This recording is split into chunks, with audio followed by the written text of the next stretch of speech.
માવડી હા ને બાકી તૈયારી તો બધી જોરદાર છે હો સરોજ જો તો કરીએ કેવું પડે હો મીરા બહુ કેવું પડે તે મીરા બહુ માખણ મિશ્રી પંજરી હંધુય તૈયાર તો છે ને હા બા મિશ્રી ને બધું તૈયાર છે ખાલી પંજરીમાં નાખવાનું ટોપરું લાવવાનું જ બાકી છે લે બોલ મને ખબર જ હતી કે ભવાની વગર તમારો કોઈનો ઉદ્ધાર થવાનો નથી આ મેં યાદ ન દેવડાવ્યું હોત તો કાનુડાને ધરાવત હું એટલે જ કીધું કે પ્રસંગોમાં વડીલોની હાજરી જોઈએ જ અને એક ઇંજલડી ઊભી છો શું જાને ટોપરાનું કાંઈક કર એટલે પંજરી બનતી થાય પૈસા नहीं किंजल क्या नहीं जाए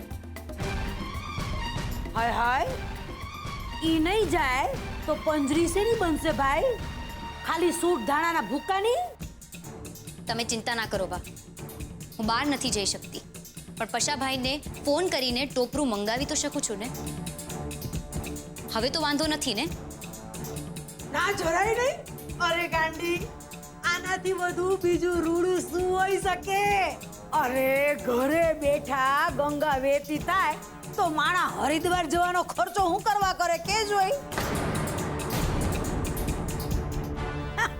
અહીંયા હું અરે વાહ કાનો તો ચમકે છે ને પૈસા પેલી એ સરોજ હાલ હાલ જરાક નજીકથી જઈને જોવા દે બાપા હાલ હાલ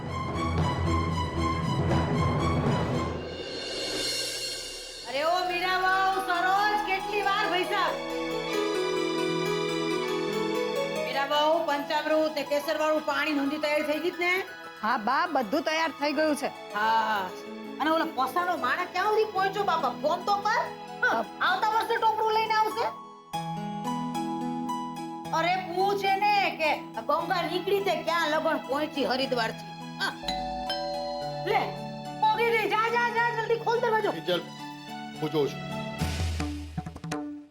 साहब पार्सल अरे भाई आ टोपरू लावता आटली बधी वार घरमा बूमा बूम થઈ ગઈ साहब रास्ता पर बहुत ट्राफिक હતી ઠીક છે લે છૂટા આપો ને મારા સેટ બહુ બગડ છે અરે સારું ઉપર લઈને આવું છું હાલો આપણે કાનુડાના ગીતો ગાય પણ છોડ્યું બરાબર 12 ના ટકોરે કાનુડાનો જન્મ યાદ રાખજો પૈસા બા ઘડિયા ઘડિયાનું કામ કરશે તમે થવા દો હા હા બધું જીલાવજો મને હાલો હા હા કાનુડો માંગ્યો તેને યશોદા મૈયા કાનુડો માંગ્યો તેને કાનુડો માંગ્યો તેને યશોદા મૈયા કાનુડો માંગ્યો દે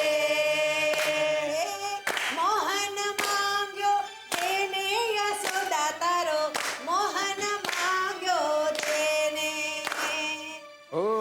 મોહન માંગ્યો તેને યશોદા મૈયા મોહન માંગ્યો દે હલો પ્રભુ પ્રભુ મારી વાત સાંભળો હલો ફોનને મુકતા પ્રભુ તમને મારા સમજે રાઘવદાસ તમારા સમની શરમ હું શું કામ રાખું હા હું જાણું છું કે તમારે માટે મોહનભાઈનો ઘરનો અને દુકાનનો દાદરો ચડવાની ના છે એટલે તમે હવે મારા માટે નકામા માણસ છો અને હું નકામા માણસને પાળતો પોષતો નથી એ તમે સારી રીતે જાણો છો અરે મારા વાલા એક મિનિટ પેલા મારી વાત સાંભળો જુઓ હું માનું છું કે અત્યારે હું એક પગે લંગડો થઈ ગયો છું હે પણ પ્રભુ લંગડાતા હું લંગડી તો રમી શકું છું કે નહીં હે હવે વાત જાણે એમ છે ને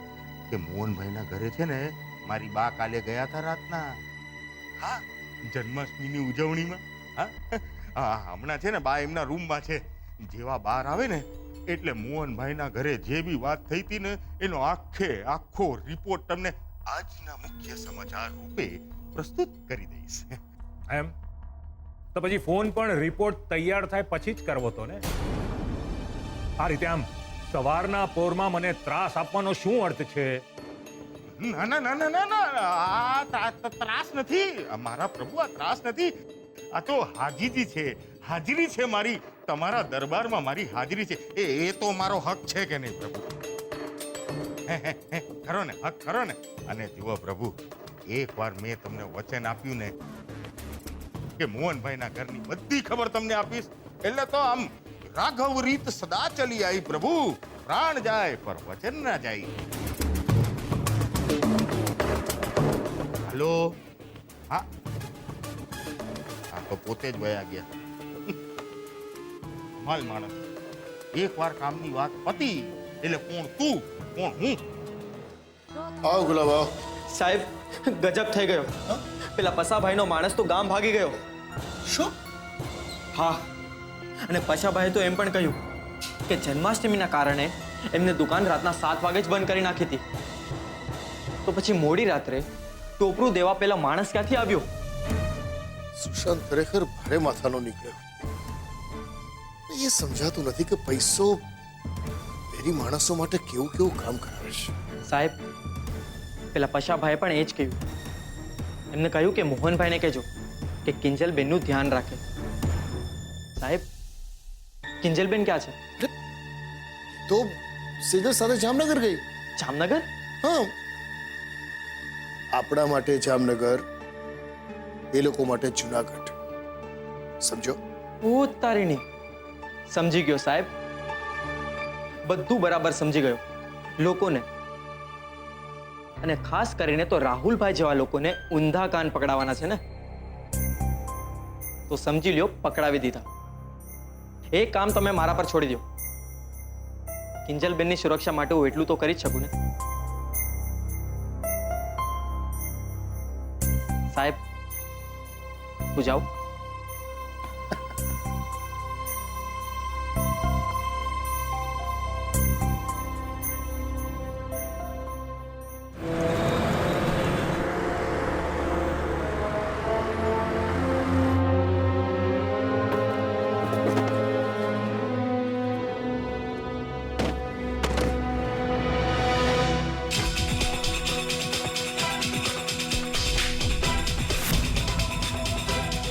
લો, પહોંચી ગયા આપણે ઇન્કમટેક્સ ઓફિસ.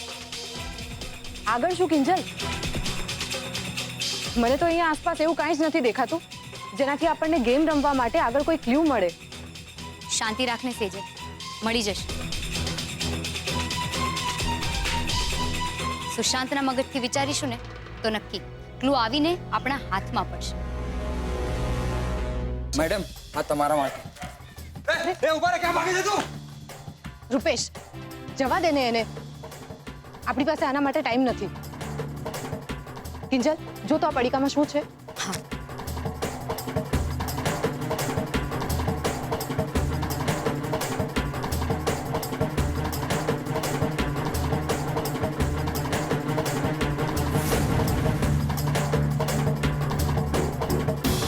પાછા નંબર 2 કે 3 થી આગળ વધીને હવે આ 1 થી 13 નંબર.